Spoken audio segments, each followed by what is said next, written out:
श्री शिवाय नमस्तुभ्याम। हर हर महादेव। स्वागत है आज के एक विशेष वीडियो में, जिसके माध्यम से आप कारकोटेश्वर महादेव का उपाय जानेंगे। यदि आपके जीवन में कोई विषमता आ जाए, कोई दुख आ जाए, कोई ऐसी तकलीफ आ जाती है या आपके ऐसे दुखों से घिर जाते हैं जिसका निर्णय आप नहीं निकाल पाते हैं, तो विषम से विषम परिस्थिति में आपको हल और निर्णय प्राप्त करने के लिए कारकोटेश्वर महादेव का उपाय करना चाहिए, जिसका वर्णन पूज्य गुरुदेव ने अपनी काशी वाराणसी उत्तर प्रदेश से जो कथा पावन धरा से श्रवण करवा रहे हैं, उसी में इस उपाय का वर्णन करते हुए कहते हैं कि यदि आपके जीवन में ऐसा दुख तकलीफ आ जाए, बहुत बड़ी तकलीफ में आप विषमता में फंस जाएं या दुखों से घिर जाएं, तो आपको यह उपाय करना चाहिए।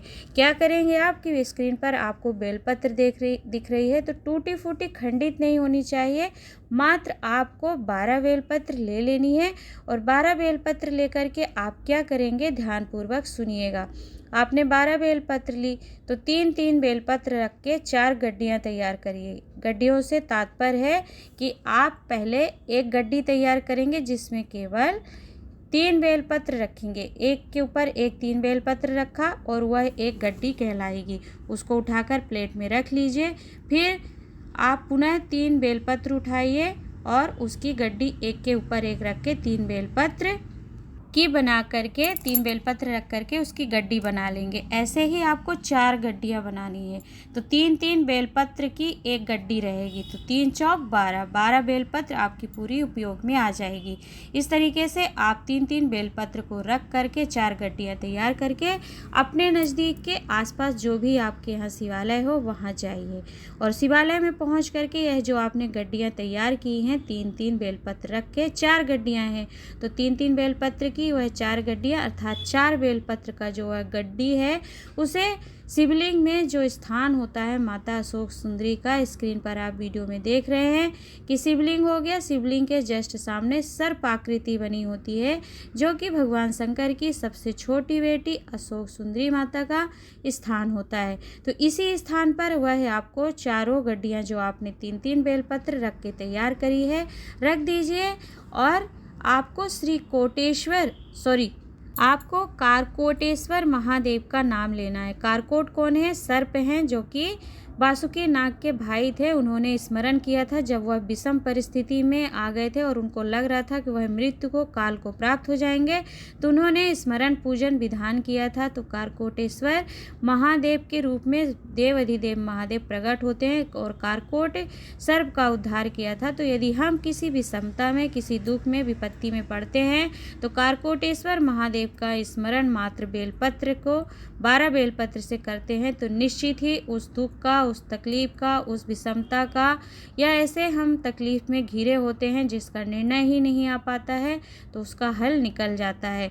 तो ध्यान दीजिएगा, आपको क्या करना है, 3-3 बेलपत्र की जो आपने चारों गड्डियाँ बनाई हैं, उसे माता अशोक सुंदरी के स्थान पर शिवलिंग के सामने जो सर्प आकृति बनी होती है वहाँ पर रखना है और साथ में फिर आपको एक लोटा अर्थात एक कलश में जल लेकर के अपना मुख उत्तर दिशा की ओर करते हुए, शिवलिंग का जो जल बहकर नीचे गिरता है वह उत्तर दिशा की ओर जलाधारी होती है, तो उस ओर ही मुँह करके आपको अपना अर्थात दक्षिण दिशा की ओर आपको पीठ करना है और उत्तर दिशा में आपका मुख होगा। इस दिशा में खड़े होकर के आपको एक लोटा जल समर्पित करते जाना है।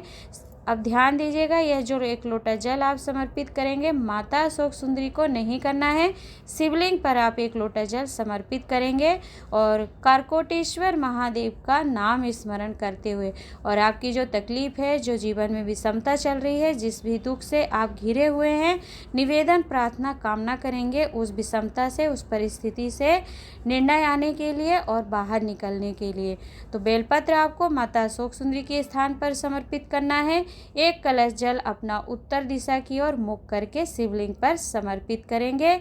स्मरण आपको कारकोटेश्वर महादेव का नाम लेकर करना है और उपाय आप किसी भी 2 प्रदोष तिथि पर करेंगे। अभी ध्यान देंगे, अगहन माह की जो कृष्ण पक्ष की पहली प्रदोष तिथि है वह आने वाली है, तो पहला प्रदोष इस पर आप कर सकते हैं और फिर अगले शुक्ल पक्ष की प्रदोष तिथि पर, अर्थात माह में 2 प्रदोष तिथि पड़ते हैं। तो किसी भी 2 प्रदोष तिथि पर यदि यह 12 बेलपत्र अशोक सुंदरी माता को समर्पित करने का और कारकोटेश्वर महादेव का स्मरण मात्र आप करते हैं तो ऐसी कोई विषम परिस्थिति नहीं होती है, ऐसा कोई दुख नहीं होता है, ऐसा कोई तकलीफ नहीं होता है जिसका हल और निर्णय आपके पक्ष में और उत्तम न आए। तो स्मरण करके देखिएगा, पूज्य गुरुदेव ने वर्णन करते हुए कहा है कि हल निकलता ही है, चाहे आप कितनी ही बड़ी तकलीफ में, विषमता में या दुख से खड़े हों।